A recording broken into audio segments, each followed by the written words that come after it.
Ashtavakra Gita is the pinnacle of spirituality.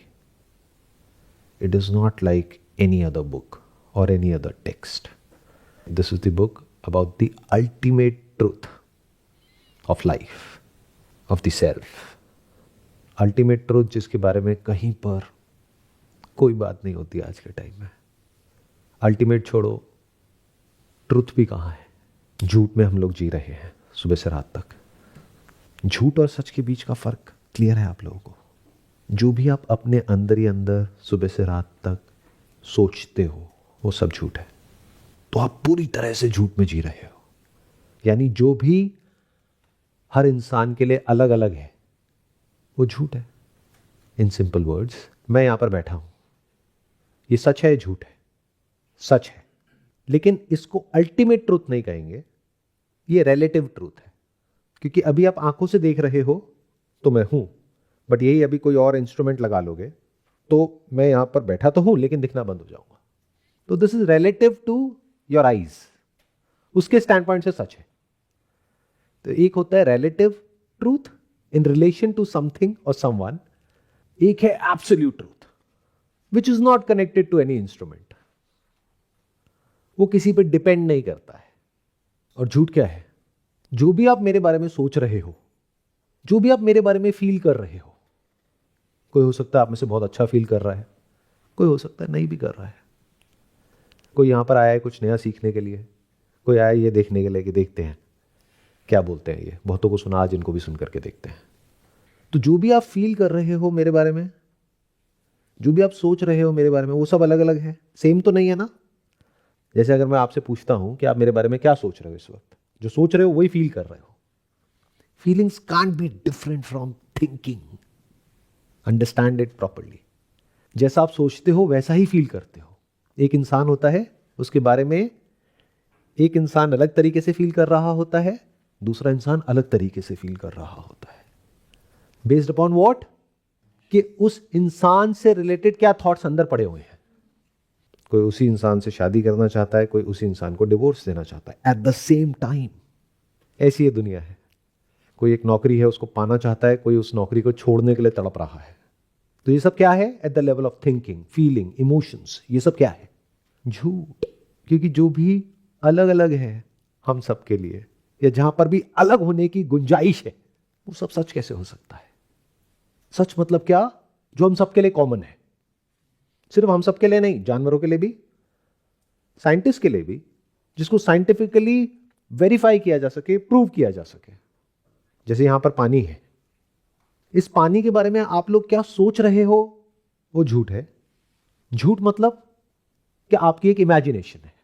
जैसे सपना हम बोलते हैं झूठ है, इसका मतलब ये नहीं कि सपना नहीं है. बट जब सपने से जागते हो तो क्या बोलते हो? सपना झूठ है. मतलब क्या? लग रहा था कि ये सच है लेकिन एक्चुअल में सच नहीं है. सपने में मैं जो भी खुद को समझ रहा था, समझ रही थी, वो सच नहीं है. On the basis of what? जाग करके जब अपनी बॉडी की तरफ आप अवेयर होते हो तब बोलते हो. जिस वक्त सपना देख रहे होते हो उस वक्त नहीं बोलते. तो यहां पर पानी है, ये क्या है? झूठ है, सच है? सच है. इसमें डाउट क्या है? कोई साइंटिस्ट आकर के देखेगा वो भी कहेगा हाँ पानी है. हम सबके लिए कॉमन है. तो what ever is common for all of us वो सच है. बट कौन सा सच? रिलेटिव सच. इस वर्ड को अच्छे से समझ लेना. Not absolute truth. एब्सोल्यूट मतलब क्या? Irrespective of the instrument through which we are perceiving that. तो अगले 5 दिन में हम क्या बात करने वाले हैं? एब्सोल्यूट ट्रूथ के बारे में. Of what? Not of something और समवन, अबाउट योरसेल्फ. जो आप हो, जिसके बारे में कहीं बात नहीं होती है. बात क्या होती है कि आपको ये बनना है, ये करना है, ये पाना है. बट आप क्या हो ये तो हम कभी पूछते ही नहीं है, कभी सोचते ही नहीं है. तो अगले 5 दिन तक हम इसी पे फोकस करने वाले हैं. अगर अभी आप मैच्योर नहीं हो, यानी अभी पूरी तरीके से अपनी थिंकिंग में एंटैंगल्ड हो, और अभी भी अगर आपको ऐसी कोई गलत फहमी है कि अभी तक जो मैंने सोचा था वो नहीं हुआ, लेकिन अगर ये हो गया तो पता नहीं क्या हो जाएगा, then you are not eligible to sit here. आप बैठोगे लेकिन आपको कुछ समझ नहीं आएगा, सब कुछ ऊपर से जाएगा। बट अगर इस दुनिया में इतनी मेच्योरिटी आपको आ चुकी है कि लाइफ के हर फेज में ऐसा लगता है this is the answer, this is the goal, ये अचीव हो गया तो उसके बाद में जो हमको चाहिए वो मिल जाएगा, बट ऐसा कभी होता ही नहीं है। सो अगर इतनी मेच्योरिटी है कि इस दुनिया में जो भी आपकी प्रॉब्लम्स की सारी जड़ है उसका सोल्यूशन है ही नहीं, तब अगर आप यहां पर बैठे हो, अब अगर ध्यान से सुनोगे और इसको पढ़ोगे कि अष्टावक्र गीता में क्या कहा जा रहा है, तो आप सुन पाओगे, समझ पाओगे, तब कुछ आपके अंदर चेंज आ पाएगा। नहीं तो जैसे आए थे वैसे ही बाहर चले जाओगे, कुछ नहीं बदलेगा। ये बहुत ही आसान है जो इसमें कहा जा रहा है उन लोगों के लिए जो सुनने के लिए तैयार हैं। जैसे राजा जनक, वो सुनने के लिए तैयार थे, तो कितनी देर लगी उनको ज्ञान होने में? कहा जाता है कि जितनी देर में एक इंसान एक घोड़े पर से नीचे ज़मीन पर उतरता है उतनी देर में उनको ज्ञान हो गया। क्यों? क्योंकि वो सुनने के लिए तैयार थे। तो अगर सुनने के लिए तैयार हो, समझने के लिए तैयार हो, तो बहुत आसान है, जैसे मैं हमेशा कहता हूँ। और अगर नहीं हो तो इससे मुश्किल कुछ भी नहीं है। 10 सेकंड छोड़ो, 100 साल भी लगे रहोगे तब भी कुछ समझ नहीं आने वाला, सब ऊपर से जाएगा। और तैयार होने का मतलब क्या है कि जो भी आप अपनी लाइफ में कर रहे हो, whatever you are doing, that's fine, वो सब अपनी जगह पर है, उसको छोड़ना नहीं है, उसको बदलना नहीं है, बट इससे इम्पॉर्टेंट और कुछ भी नहीं है। अगर ये बात समझ आ रही है, यानी सच को जानने से इम्पॉर्टेंट और कुछ भी नहीं है, वो भी खुद का सच। अगर ये बात समझ आ रही है तो आप तैयार हो। सबसे पहले ये समझना ज़रूरी है कि यहाँ पर हम किस लेवल पे प्रॉब्लम को सॉल्व करने की बात कर रहे हैं और उस सॉल्यूशन का आपकी लाइफ से क्या कनेक्शन है। यहाँ पर कोई बायोलॉजिकल सॉल्यूशन नहीं है, यानी कि ये एक्सरसाइज करो, ये करो, वो करो, तो वो करने से ये हो जाएगा। तो बायोलॉजिकली आपकी बॉडी के लेवल पे कुछ भी फर्क नहीं आएगा ये समझने के बाद भी, 5 दिन बाद भी। अगर उस लेवल पे कोई बीमारी है या कोई प्रॉब्लम है तो उस लेवल पे जो एक्सपर्ट्स हैं उनके पास में जाओ और उसका सॉल्यूशन निकालो। बट यहां पर किस बारे में बात होने वाली है? Eight the level of your thinking, कि जो आपकी सोच है, जो भी आप सोचते हो सुबह से रात तक, उसकी जो जड़ है, उसका जो रूट कॉज है, उसके ऊपर अटैक होने वाला है, जिसमें हो सकता है आप लोगों को डर भी लगेगा। बिकॉज जो रूट कॉज पता है क्या है? आप खुद, यानी कि आपकी ego. That is you at the centre of all your thoughts, all your feelings, all your emotions. और कौन है? क्या कोई और है? ऐसा लगता है आपको? अगर कोई और भी है तो that is connected to you, इसलिए वो प्रॉब्लम है या इसलिए वो अच्छा है, इसलिए वो बुरा है। इफ समथिंग और someone is not connected to you, it doesn't matter वो जिए मरे, फर्क सिर्फ खुद से पड़ता है। मैं, मेरा, मेरे, तो सबके सेंटर में क्या आया? मैं। उसकी बात होने वाली है। तो अगर मैं का जो कॉन्सेप्ट है आपके माइंड में वो अगर बदल गया तो क्या आपकी जो पूरी थिंकिंग है वो अपसाइड डाउन टर्न नहीं हो गई? लेकिन टेंशन मत लो, ये नहीं होगा। क्योंकि मैंने क्या कहा, ये बहुत आसान है उन लोगों के लिए जो तैयार हैं। बट क्या आप तैयार हो? ये अपने आप से पूछो। जो भी इंसान बहुत ज्यादा प्लेजर्स में या इस दुनिया में इंडल्ज्ड है, वो तैयार नहीं है। अब अपने आप से पूछो, आप हो या नहीं हो? या फिर कोई अगर आलसी है, फिजिकली और मेंटली लेजी, तो आप तैयार नहीं हो। या फिर अगर इस दुनिया में लोगों से रिलेटेड या चीज़ों से रिलेटेड बहुत सारे अभी अंदर डिजायर्स भरे पड़े हैं या बहुत तरह के डर हैं, तो भी आप तैयार नहीं हो। क्यों? क्योंकि जब अंदर जो शोर है वो बंद होगा तो सुनोगे ना, बट वो कभी बंद होता है क्या?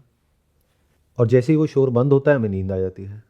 इसीलिए आप देखोगे ज़्यादातर मेडिटेशन सेंटर्स में क्या होता है, लोग सो रहे होते हैं, खराटों की आवाज़ आ रही होती है। जैसे ही बाहर और अंदर शोर बंद होता है तो हमें पता ही नहीं है उस स्टेट में करना क्या है। तो ये जो कैंप है इससे क्या बेनिफिट होगा? Only eight the level of thought, your thinking. मैंने ओनली तो बोल दिया, बट इसके सिवा और आपकी लाइफ है क्या, मुझे ये समझा दो। अगर आप में से आपकी थिंकिंग निकाल दो, मेमोरी निकाल दो, तो व्हाट इज़ योर लाइफ? अगर आपके अंदर से आपकी थिंकिंग निकल जाए तो आप में और एक बच्चे में और एक जानवर में क्या फ़र्क है? You just like a new born baby.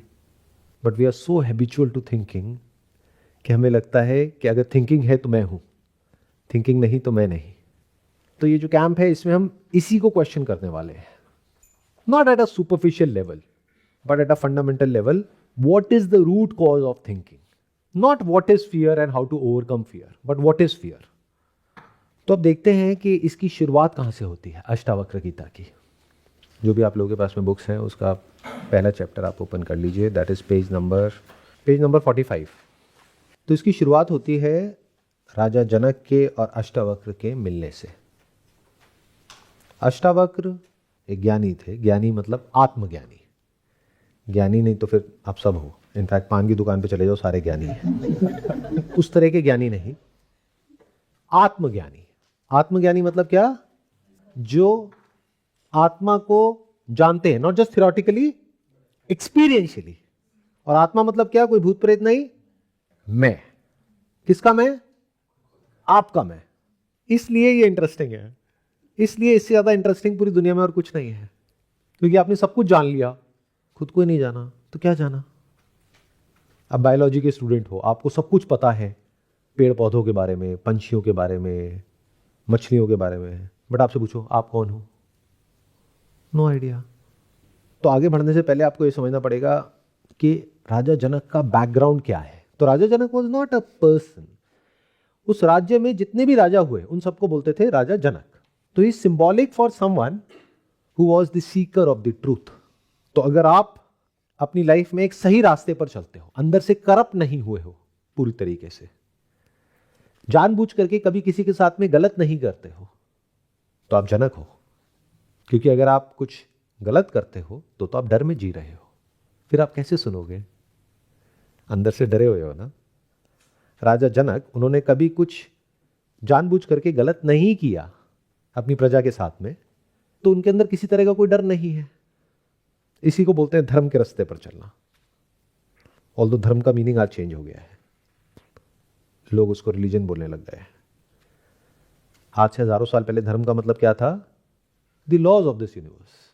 जो इंसान ये जो यूनिवर्स के लॉज हैं उसके हिसाब से एक्ट करता है, physically, mentally and with other people and the environment, वो धर्म के रास्ते पे चल रहा है. और जो इन लॉज को वायलेट कर रहा है वो अधर्मी है.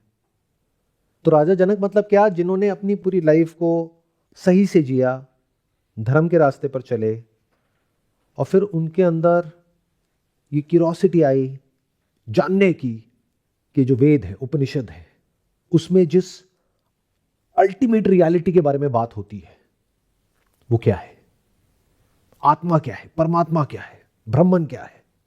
ये आना ही है अगर आप सही रास्ते पर चल रहे हो तो लाइफ में. This is the natural outcome of maturity और इंटेलिजेंस. इंटेलिजेंस जब अपनी पीक पर पहुंच जाती है तो उसके बाद में जो अंदर एक क्यूरोसिटी पैदा होती है सच को जानने की, खुद के सच को, उसको विजडम कहते हैं. तो राजा जनक कैसे थे, जो इन स्क्रिप्चर्स को पढ़ते थे, थियोरेटिकली यहां पर जो भी कुछ कहा गया है उस सबको समझते थे. उन्होंने अपनी पूरी लाइफ जो वैदिक नॉलेज है उसको स्टडी करने में लगाई, अलग अलग तरह के लोगों से मिले, शास्त्रार्थ किया. मतलब शास्त्रों का जो अर्थ होता है उसमें डिबेट होता है, डिस्कशन होता है, वो अपने यहां पे ऑर्गेनाइज करवाया. मतलब he was very keen on understanding what is written in the Vedas. और वेदास को भी आप दो पार्ट में डिवाइड कर सकते हो. एक है Vedic knowledge which includes all kinds of knowledge. वेद का मतलब होता है नॉलेज. आयुर्वेद तो वो किसके बारे में है, आयुष यानी कि हेल्थ, अपनी हेल्थ को कैसे ठीक करो. तो वेदों में भी जो हाईएस्ट नॉलेज है, जिसको बोलते हैं the supreme knowledge, the pinnacle of knowledge, the end of knowledge, that is Vedanta. The end of Vedas, the end of knowledge, the pinnacle of knowledge यानी आत्मज्ञान. तो he was interested in that. He was not interested in any other Vedic knowledge. या ये कह लो वो सब acquire करने के बाद में वो उससे आगे बढ़ गए. जैसे एक बच्चा होता है, नर्सरी में होता है, फिर केजी, फिर आगे बढ़ते बढ़ते स्कूल, कॉलेज, फिर पीएचडी लेवल, तो वो वहां पर ऑलरेडी पहुंच चुके थे. तो थियोरेटिकली उनको सब कुछ समझ आ रहा था कि वेदांत में क्या कहा जा रहा है, बट प्रैक्टिकल एक्सपीरियंस नहीं था. जैसे यहां पर पानी है, इसका आप लोगों को एक्सपीरियंस तो है, पर थ्योरेटिकली आपके पास में इसकी कोई अंडरस्टैंडिंग नहीं है। तो राजा जनक को इस तरीके से देखो, उनके पास में थ्योरेटिकल अंडरस्टैंडिंग ऑफ आत्मा वो तो थी, लेकिन प्रैक्टिकली कभी आत्मा को देखा नहीं, जाना नहीं। क्यों? क्योंकि वो सेंसेस के परे है, वो थॉट के परे है। तो कैसे जानो? लेकिन ये भी कहा जाता है कि वो है। तो किस बेसिस पे कहेंगे कि वो है? इसका मतलब उसको जाना जा सकता है, लेकिन वैसे नहीं जैसे हम दुनिया में कुछ भी जानते हैं, यानी आंखों से, कानों से, टच करके, फील करके। इस तरह से आत्मा को नहीं जान सकते, या सोच करके, या फील करके, या किसी भी तरीके से, लेकिन उसको जाना जा सकता है। तभी उसके बारे में इतनी बातें करी गई है, वरना कोई मतलब ही नहीं था। It is a living reality, as real as me sitting here, even more real than that. तो अष्टावक्र मतलब कौन? जिनको सिर्फ आत्मज्ञान नहीं है, आत्म बोध भी है। दोनों में बड़ा फर्क है।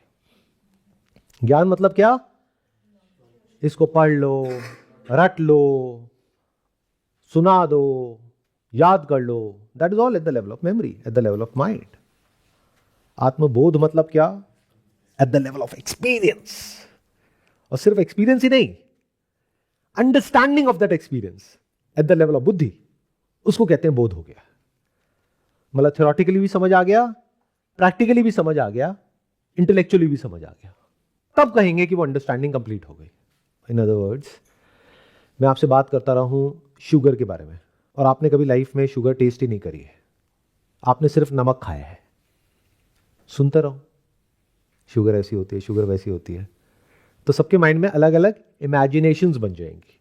उसके ऊपर मैं हजारों बुक्स लिख सकता हूं, अगर मैंने शुगर खाई है और आपने नहीं खाई है, और आप सुनोगे, आप फैसिनेट होते जाओगे। अच्छा, ऐसी होती है, ऐसी होती है, ऐसी होती है, कैसी होती है? कलर क्या होता है उसका? वाइट, मतलब नमक के जैसी होती है, क्योंकि you need a reference point two think. But नमक तो खारा होता है, आप कह रहे हो मीठा होता है। मीठा मतलब क्या?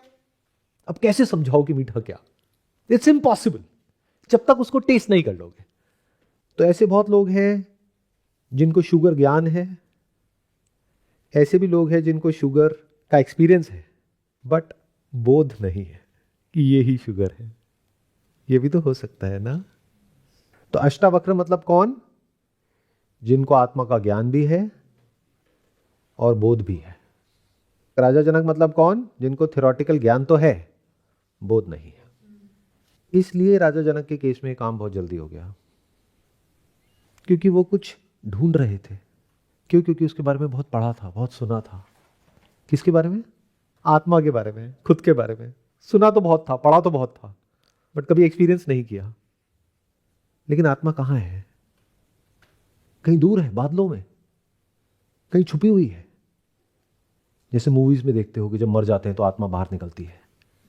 आत्मा मतलब आप कहाँ हो? अभी आप कहाँ हो? यहीं हो या कहीं और हो? अगर कहीं और भी हो तो थॉट के लेवल पे हो ना, बट एक्चुअल में तो यहीं हो। थॉट भी तो यही है, ब्रेन में कुछ मेमोरीज प्ले हो रही है। अगर मेरे को नहीं भी सुन रहे तो हम कह सकते हैं कि आप यहां नहीं हो, लेकिन कहां हो? अंदर कुछ मेमोरीज प्ले हो रही है।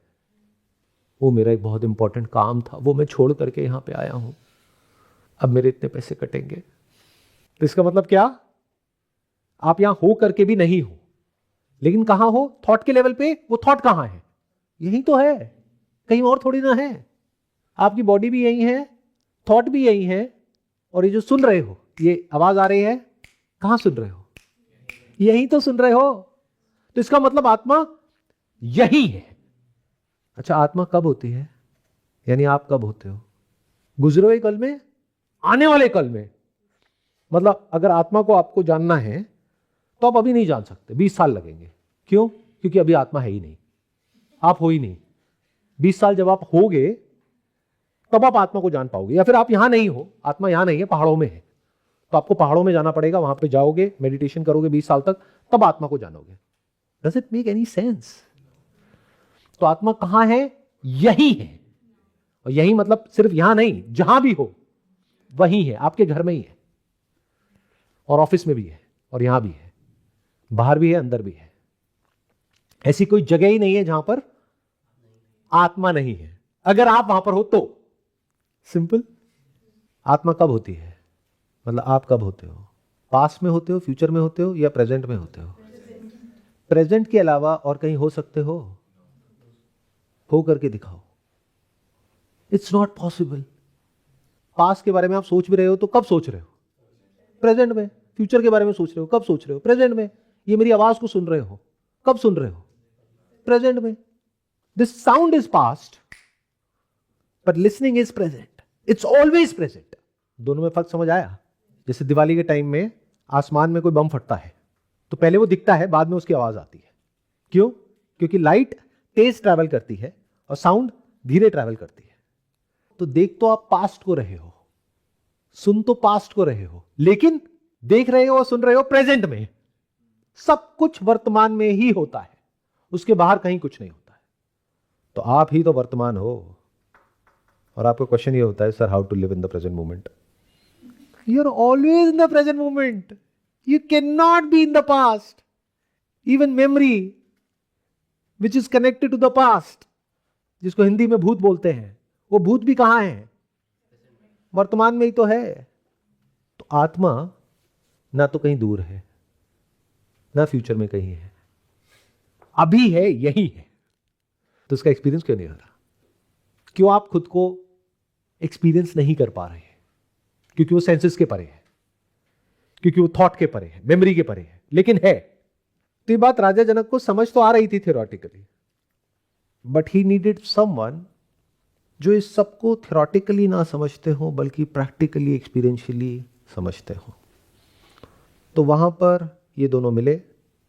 अष्टावक्र ने पॉइंट आउट किया और राजा जनक ने देखा, नॉट एज इन आंखों से, आंखें बंद करके देखा, and he realized this is it.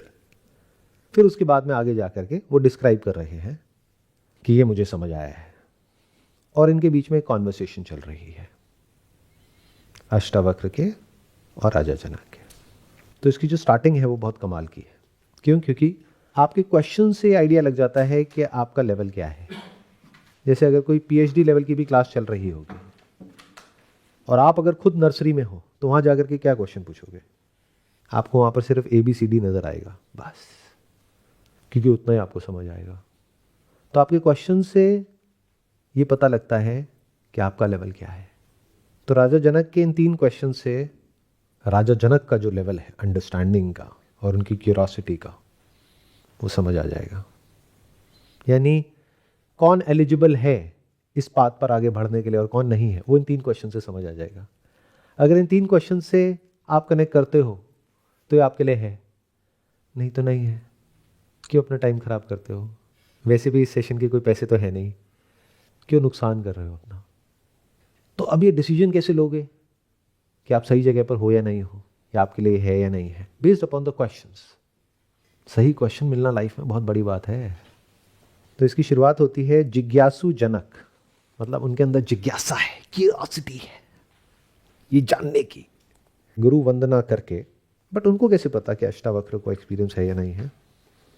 देख करके किसी को बता सकते हैं क्या?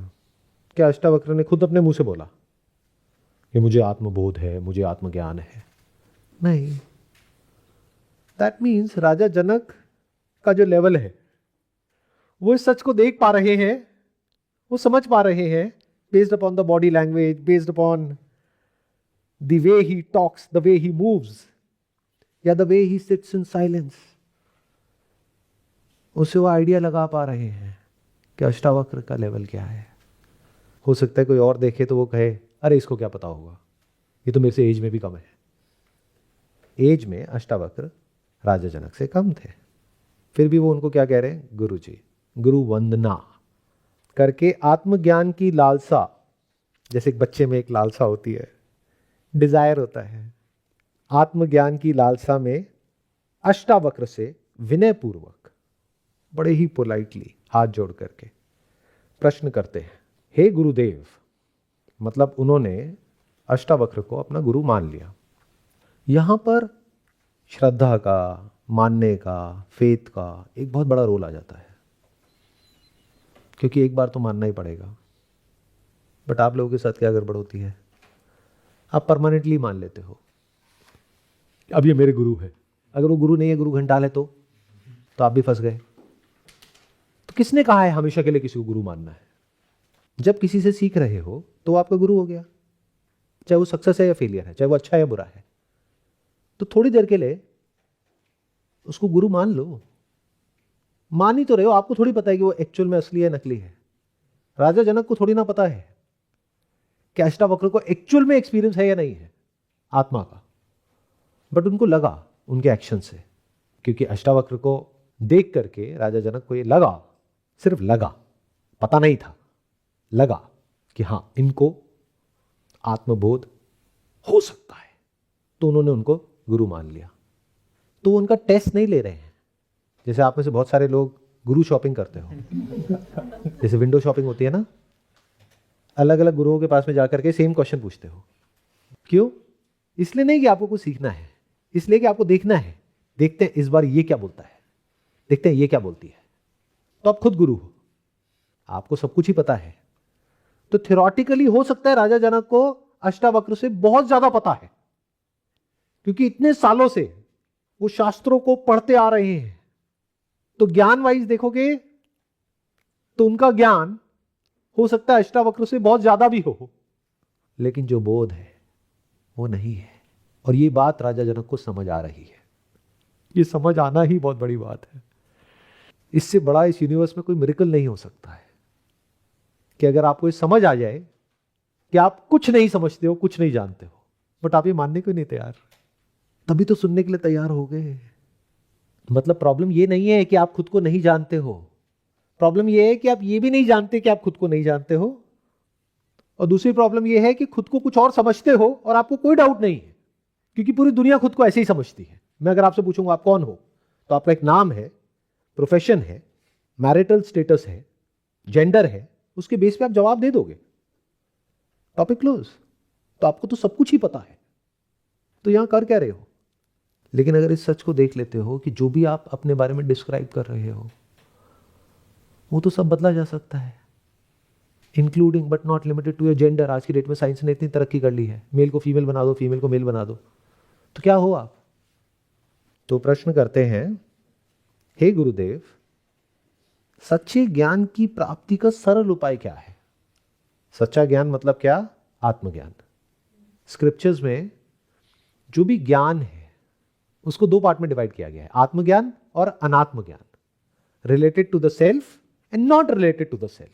Whatever is not related to the self उसको अज्ञान बोलते हैं, that is in the realm of अज्ञान। तो सच्चा ज्ञान मतलब क्या? आत्मज्ञान। और जब मैं कह रहा हूं आत्मज्ञान, तो चाहे आत्मज्ञान कहो चाहे परमात्म ज्ञान कहो, it's one and the same thing. खुद को जान लिया तो भगवान को भी जान लिया, लाइफ को भी जान लिया, डेथ को भी जान लिया, सो कॉल्ड जितने भी कॉन्सेप्ट्स हैं, पुनर्जन्म और ये वो व्हाटएवर, सब जान लिया। तो सब उसी से कनेक्टेड है। और खुद को जान लिया तो सबको जान लिया। सबको मतलब सिर्फ इंसानों को नहीं, जानवरों को, पेड़ पौधों को, लिविंग को, नॉन लिविंग को। इसीलिए this is the supreme knowledge. तो हे गुरुदेव, सच्चे ज्ञान की प्राप्ति का सरल उपाय क्या है? समझदारी देखो, मतलब इनको डाउट नहीं है अष्टावक्र के ऊपर। वो ये नहीं पूछ रहे जैसे आप जाते हो जाकर के इधर उधर कुछ भी पूछने लग जाते हो कि हे गुरुदेव, मुझे कोई ऐसी प्रैक्टिस बताओ जिससे कि अगर आपको 20 साल लगे वहां तक पहुंचने में तो मेरा वो काम 10 साल में हो जाए। तो पहले ही आपने अपने लिए मुश्किलें पैदा कर ली, पहले ही अपने लिए एक मुश्किल उपाय मांग लिया। बट इन्होंने क्या मांगा? सरल उपाय। जो मांगोगे वही तो मिलेगा। गुरु अगर कोई सच्चा गुरु है तो उसकी पावर को आप उसी लेवल पे ले जा करके देखते हो जिस लेवल पे आप खुद होते हो। You can't even imagine in the wildest of your dreams कि अगर कोई खुद को जानता है तो उसके लिए कुछ भी इम्पॉसिबल नहीं है। सही क्वेश्चन पूछोगे तो सही जवाब मिल जाएगा। हे गुरुदेव, सच्चे ज्ञान की प्राप्ति का सरल उपाय क्या है? मुश्किल नहीं, सरल उपाय। मतलब कि अभी यही, आई डोंट हैव टाइम, क्योंकि पता नहीं मैं कल जिंदा भी रहूंगा या नहीं, तो मुझे जानना है। मतलब थ्योरेटिकल नॉलेज बहुत हुई, बहुत पढ़ लिया, बहुत सुन लिया, प्रैक्टिकली एक्सपीरियंशियली बताओ, क्योंकि वही सच्चा ज्ञान है। नहीं तो ऐसी हजारों बुक्स पढ़ लो, वो सब क्या है? थ्योरेटिकल नॉलेज है, दैट इज नॉट सच्चा ज्ञान। यानी जो अभी थोड़ी देर पहले मैंने एग्जांपल दिया था शुगर का, सिर्फ सुन करके आपको समझ आ गया शुगर क्या है, या उसके लिए टेस्ट करना जरूरी है? सोचो बचपन से आपने कभी टेस्ट ही नहीं किया, तो जब टेस्ट करोगे उसको सच्चा ज्ञान कहेंगे, क्योंकि अब समझ आया कि जो भी मेरे अंदर शुगर से रिलेटेड नॉलेज थी उसमें से क्या सही है क्या झूठ है, ये भी समझ आ जाएगा। अरे मैंने तो ये सोचा था वो वाइट है मतलब सॉल्ट के जैसी है, ये तो सबसे बिल्कुल अलग है जैसा भी मैंने सोचा था। तो जैसे ही ज्ञान का जो अल्टीमेट गोल होता है वो अचीव हो जाता है, उसके बाद में ज्ञान का भी कोई रोल नहीं रहता। ज्ञान का रोल सिर्फ तब तक है जब तक वो काम नहीं हुआ है, उसके बाद में ज्ञान का क्या काम है? मतलब जब तक आप यहां पर नहीं आए तब तक आपको ज्ञान चाहिए गूगल मैप से कि यहां पर कैसे आए, कम से कम टाइम में कौन से रास्ते से आए। तब तक आपको प्लानिंग चाहिए, तब तक आपको सर्च करना पड़ेगा, अच्छा यहां की आसपास में लैंडमार्क कौन सा है। यहां पर आ गए, अब उस सब ज्ञान का क्या रोल है? क्या करोगे उसका? सरल उपाय क्या है, यह है पहला सवाल। दूसरा है मुक्ति के साधन कौन से हैं? मतलब उनको पता है कि वो बंधन में है। आप लोगों को पता है कि आप बंधन में हो? क्या आप बंधन में हो? And what do you mean bye बंधन? बंधन क्या होता है और मुक्ति क्या होती है? मुक्ति के साधन कौन से हैं? इसका मतलब क्या है, राजा जनक को पता है कि बंधन क्या है और वो बंधन में है, तभी तो पूछ रहे हैं। ध्यान से सुनना, ध्यान से समझना। खुद को ना जानना बंधन नहीं है, यानी आपकी ब्रेन में मैं का थॉट ना होना बंधन नहीं है। That is bliss. Ignorance is bliss. और जब शास्त्रों में बात होती है अज्ञान की, तो अज्ञान का मतलब यह नहीं है कि कोई थॉट नहीं है, क्योंकि वहां तो कोई प्रॉब्लम भी नहीं है। जैसे कोई बच्चा है, जानवर है, उसके अंदर अभी ये मैं का थॉट ही नहीं है, उसको ये तक नहीं पता उसका नाम क्या है, तो कोई बंधन भी नहीं है। तो बंधन कब पैदा होता है और किस लेवल पे है? जब अंदर मेमोरी एक्यूमुलेट होना शुरू हो जाती है और उसके बेस पर आप बोलने लग जाते हो कि मैं ये हूं। जब वो आइडेंटिफिकेशन हो जाती है, जब आप जुड़ जाते हो, तो किस बंधन की बात हो रही है? बंधन क्या है? अब आप लोगों के दिमाग में ना बंधन के भी कॉन्सेप्ट्स बने हुए हैं, जो इधर उधर से पढ़ा है, सुना है। मैं ध्यान से समझ लो, बंधन is only and only eight the level of your wrong understanding, that's it. इसके अलावा और कोई बंधन नहीं है।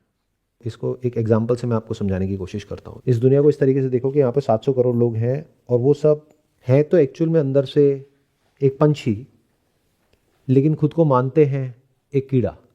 तो एक्चुअल में क्या है? पंछी। तो जैसे ही कोई पंछी पैदा होता है तब तक कोई प्रॉब्लम नहीं है, क्योंकि आज नहीं तो कल वो उड़ जाएगा अपने आप ही, biologically. It is programmed, biologically programmed to fly. कोई बंधन नहीं है, कोई पिंजरा भी नहीं है, वो जब चाहे उड़ सकता है। लेकिन जैसे वो पैदा हुआ तो बाकी के सारे पंछी हैं, वो भी पंछी ही, बट उनके दिमाग में क्या बैठा हुआ है? हम कीड़े हैं। तो उसके दिमाग में क्या कर दिया? उसके दिमाग में सब पंछियों ने मिलकर के वो कीड़ा घुसा दिया कि तू कीड़ा है। ये बंधन है। एक्चुअल में सब क्या है? पंछी। सिर्फ वो नहीं जो ज्ञानी है। जब ज्ञानी को ज्ञान होता है कि मैं पंछी हूं, तो उसको ये भी हो जाता है कि सारे ही पंछी है। अब अगर कोई नहीं इस बात को सुनने को तैयार और नहीं समझने को तैयार, तो let it be, how does it matter. तो जैसी ये बात समझ आ जाती है कि मैं कीड़ा नहीं हूं, मैं पंछी हूं, तो उससे क्या होता है? सिर्फ गलत फहमी मिट जाती है और जो रियलिटी है वो बची रह जाती है और वो उड़ जाता है। बस इतना सा है आत्मज्ञान। यही बंधन है, यही मुक्ति है। यानी जो भी बंधन है वो समझ के लेवल पे है। तो वो क्या पूछ रहे हैं? मुक्ति के साधन कौन से हैं? कैसे इस बंधन को तोड़ा जाए? इस भव सागर के पार कैसे उतरा जा सकता है? ये जो पूरा वर्ल्ड है, यूनिवर्स है, इसको भव सागर कहा गया है काफी जगह पर।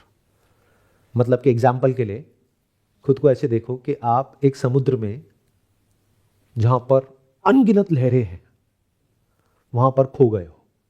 और चाहे आपको तैरना आता है चाहे नहीं आता है, उससे कोई फर्क नहीं पड़ता। इस दुनिया में क्या सिखाया जाता है? एजुकेशन किस बारे में है? जॉब किस लिए है? स्किल किस लिए है? कि समुद्र में तैरना सीखो। यही तो है सर्वाइवल। वो ज्ञान जिसको शास्त्रों में अज्ञान कहते हैं। क्योंकि चाहे आपको तैरना आता है चाहे नहीं आता है, आप भवसागर में हो।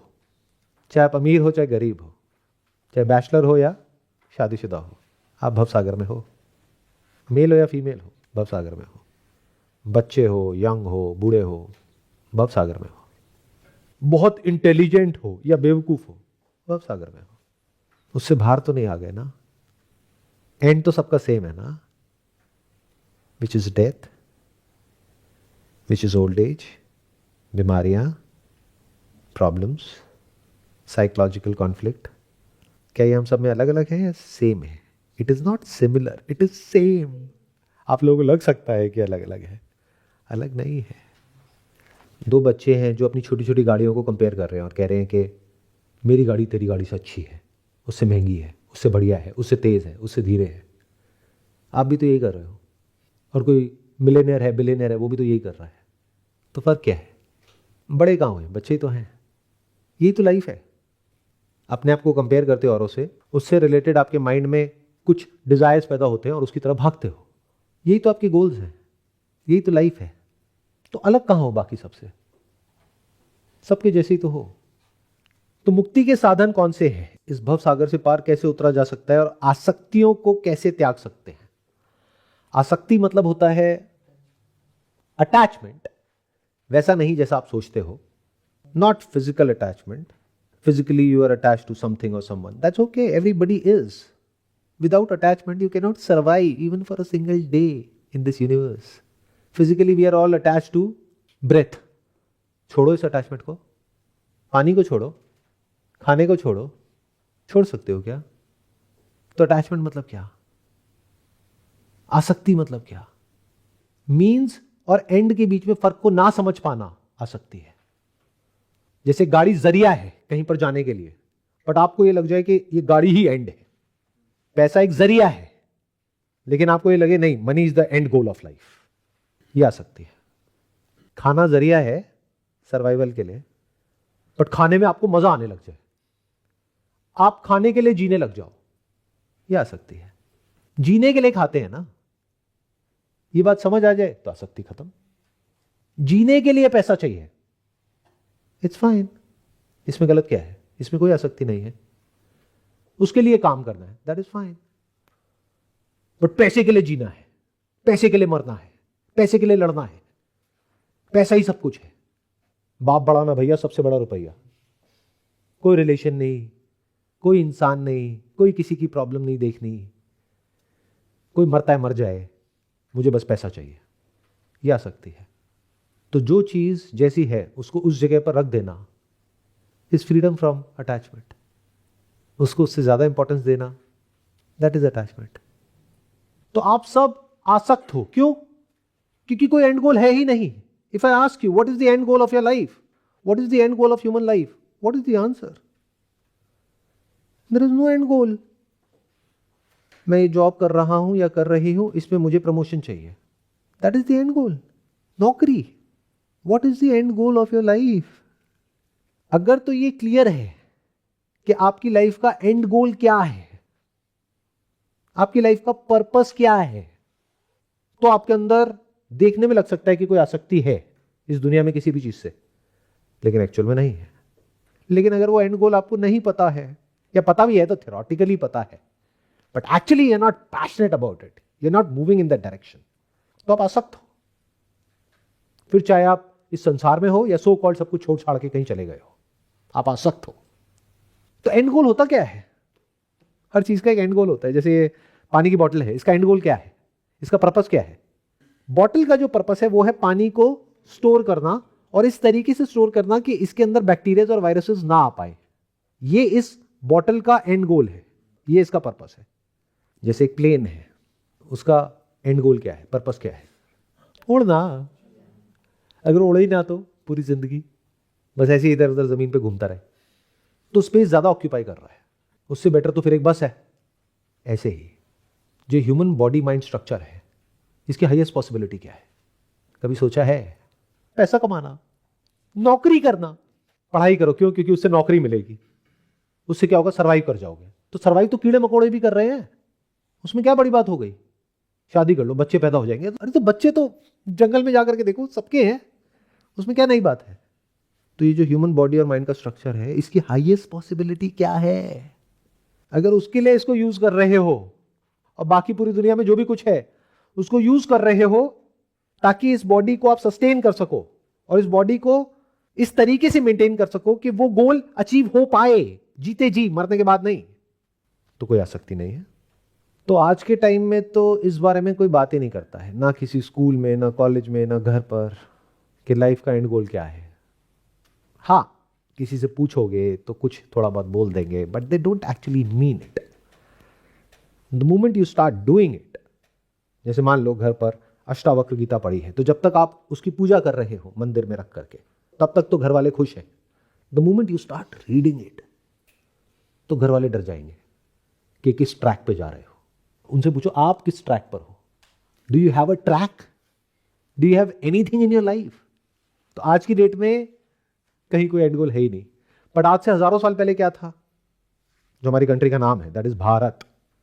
भा का मतलब होता है सत्य, the supreme truth which is आत्मज्ञान। रत मतलब वो जो रमा हुआ है, जिसकी जिंदगी का सिर्फ एक ही मकसद है, सच को जानना। किसका सच? खुद का सच, जिसके साथ में क्या जुड़ा है, इस पूरे ब्रह्मांड का सच, not just this planet, the entire universe, not of a particular thing but the essence of everything and everyone. ये लाइफ का अल्टीमेट गोल है, क्योंकि ये ह्यूमन के लिए पॉसिबल है। तो अगर तो आपकी लाइफ का ये गोल है, वो आपको खुद से पूछना है कि है या नहीं है, और आप बाकी जो भी कुछ है इस दुनिया में उसको इंटेलिजेंटली यूज कर रहे हो उस अल्टीमेट गोल को अचीव करने के लिए, तो कहीं कोई अटैचमेंट है ही नहीं। बट अगर ऐसा कोई गोल है ही नहीं और इस दुनिया में गोल्स बनाए हुए हैं which is not actually a goal, which are means to an end, खुद अपने आप से पूछो आपकी लाइफ का गोल क्या है? जॉब, नौकरी, अच्छा मिल गई नौकरी, बस हो गया? नहीं, अब पैसा भी चाहिए। तो जॉब चाहिए पैसे के लिए, ठीक है, पैसा मिल गया, अब बैठे रहो घर में, उस पैसे को देखते रहो? नहीं नहीं, अब इस पैसे से ये चीजें खरीदनी है। अच्छा, उससे क्या होगा? पैसे से मैं मजे मारूंगा या मजे मारूंगी। What do you mean by मजे? खाओ पियो ऐश करो। तो that is the end goal of life. ये तो ट्रैप है। वर्ल्ड वाइड ऐसी बहुत सारी लैब्स हैं जहां पर गिनी पिग्स होते हैं या फिर ऐसे चूहों के ऊपर एक्सपेरिमेंट किया जाता है, जहां पर उनके लिए कई तरह के ट्रैप्स बनाए जाते हैं, जहां पर उनको फ्री में प्लेजर दे दिया जाता है, यानी कि जो आपकी लाइफ का एंड गोल है वो उनको फ्री में दिया जाता है उस लैब में, और वो चूहे मर जाते हैं। Because pleasure is not the end goal of life, pleasure is a trap. तो जितने भी आपके एंड गोल्स हैं वो आपको फंसा रहे हैं, वो आपको मार रहे हैं। बट ये एंड गोल जिसकी मैं बात कर रहा हूं, ये क्या है? अगर इस पूरी दुनिया को देखोगे विष की तरह, यानी पॉइजन की तरह, जैसे से आप इसको आगे पढ़ोगे आपको समझ आएगा क्यों और कैसे। तो जो ज्ञान है ये है अमृत। विष मतलब क्या होता है? पॉइजन मतलब क्या होता है? बुरा होता है क्या? ऐसा आपको लगता है? हर दवाई एक पॉइजन है, खाना पॉइजन है, पानी पॉइजन है। अगर पानी भी जरूरत से ज्यादा पी लोगे तो मर जाओगे। तो पॉइजन का मतलब ये नहीं होता कि उसको छोड़ दो। पॉइजन का मतलब ये होता है जितनी जरूरत है उतना ही कंज्यूम करो, बस। दवाई को पेट भरने के लिए तो नहीं खाते ना, उतना ही खाते हो ना जितना जरूरी है। अगर ये बात समझ आ गई है तो अटैचमेंट्स खत्म। अब लाइफ का एक गोल है जो बड़ा क्लियर है, which is to know the self. तो ऑल्दो यहां पर मैं अभी क्वेश्चंस को कवर कर रहा हूं, लेकिन साथ साथ में अगर आप ध्यान से सुनोगे तो आंसर्स भी साथ साथ में चल रहे हैं, क्योंकि आप आगे इसको जब पढ़ोगे तो आप कंफ्यूज हो जाओगे। जब अष्टावक्र राजा जनक को कहेंगे कि अगर तुम मुक्ति चाहते हो तो विषयों को विष के समान त्याग दो, तो इसका मतलब बहुत सारे लोगों ने पास में गलत निकाल लिया। उन्होंने क्या किया? बीवी बच्चों को छोड़ दिया। उन्होंने क्या किया? अपने बीवी बच्चों को छोड़ दिया, काम धंधे को छोड़ दिया, सब कुछ छोड़ छाड़ के बैठ गए।